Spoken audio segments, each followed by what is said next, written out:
We all know that the real estate market has been absolutely crazy across the entire country for the past few months. But has it become unaffordable? It's a question many potential buyers have. They're concerned about the rise in home prices. But in order to answer that, we really need to take a look at unaffordable in comparison to what or when. So in today's video, I just want to give you a little bit of perspective about where we were, where we stand now, and how that compares to the last 30 years with regards to home prices.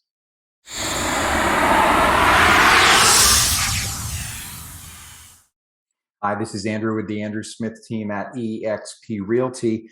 And the craziness in the market is absolutely there. The market's been on fire, but it hasn't been that way for longer than this year, to be honest. Yes, the market was going up last year and it was busy, but things really went into high gear after the turn of or the start of 2021. And actually in February is where we really started to see it. I'm going to share some slides with you now that kind of show and kind of prove that point, so to speak, with regards to affordability, home prices. We'll take a look at what that means in comparison to where we were last year and a few years ago. So when we start talking about affordability, we're really looking at two things. One is the rise in actual home prices, but more importantly is the rise in mortgage payments. That's the payment that you're making every single month. And that's the thing that people have been looking at on where does this relate to their monthly budget. So as you can see here, when we look at mortgage payments, they were holding fairly steady through most of 2020. Obviously, we had record low interest rates, which has been helping. But in February, they started to tick up.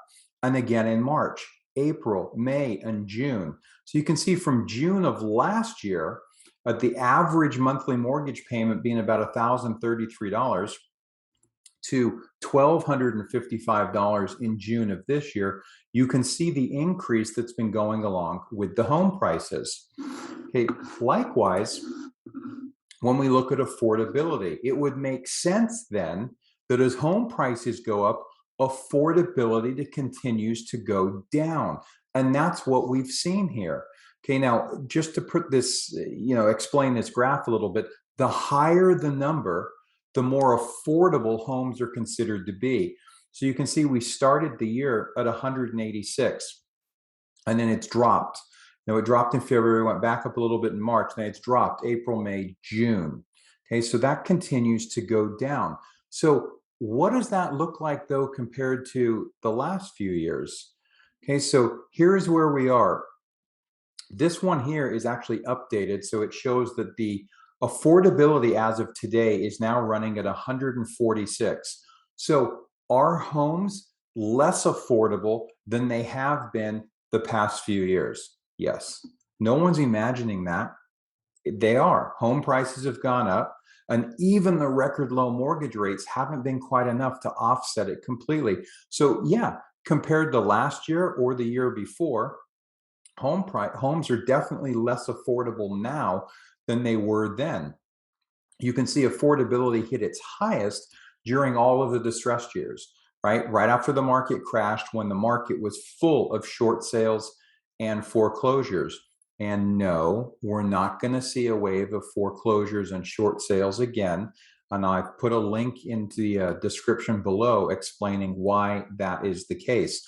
But even when we look at 146 on our number now, how does that stack up historically?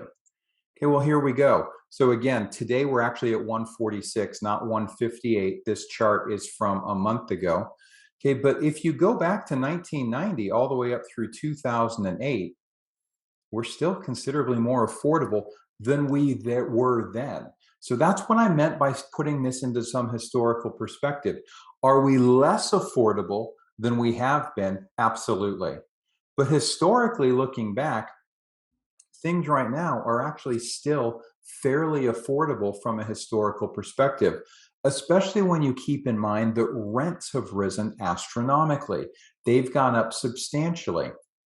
And right now, the average renter spends more of their monthly income on rent payments than the homeowner does on a mortgage payment. So recently, Freddie Mac If we go and look at where those mortgage payments should be in relation to income and what the perspective is, here's what Freddie Mac has to say. Most lenders agree that you should not spend more than 28% of your gross monthly income on your mortgage payment. Okay, the National Association of Realtors looks at it slightly different, and they say you shouldn't spend more than 25% of your monthly income on the mortgage payment, because when you take into account other items of housing expenses, so let me explain. The mortgage payment that Freddie Mac's referring to includes the principal, the interest, the taxes, and the insurance. What NAR is saying is that in addition to that, there's some maintenance cost on the house, there's utilities, items such as that. So they say in order to make sure that it's not too burdensome, the total of all of those housing expenses shouldn't exceed 30%. So where are we right now?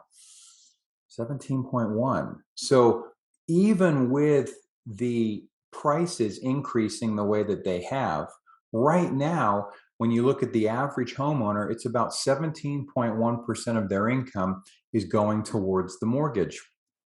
Now, is that going to be the same everywhere? No. Some areas are a much higher cost of living. This just gives you a rough idea of where it is from a national average. It's reported that that percentage is probably going to go up to about 23% by the end of the year. So that'll be right up just slightly above the historical average, still below what the mortgage lenders look at their guidelines and their guidance. And when you consider that for the renter, it's roughly 30% of income, it's still much more affordable than what the renter is paying. So again, are things trending in a different direction? Absolutely. Right? Doesn't mean that there's a massive correction or crash coming. No, the numbers aren't showing that yet. None of the data is showing that yet. What we do see is things cooling. Right? We see the times of multiple offers or the number of instances of multiple offers decreasing. That's not going to be on every single property. We're also seeing homes start to sit on the market a little bit longer as more inventory comes onto the market. Inventory has gone up for the last 3 months in a row now, which is a good sign. That's going to help bring some balance back into the market, which will be great news for buyers. All right, so hopefully this helps. If you've got any questions whatsoever, please feel free to reach out. I'm always happy to help. And again, if you want to be updated every time I put new content out to see what's going on, please go ahead and hit the subscribe button, subscribe to this channel. If you hit that little bell, you'll get notifications when a new video has been posted.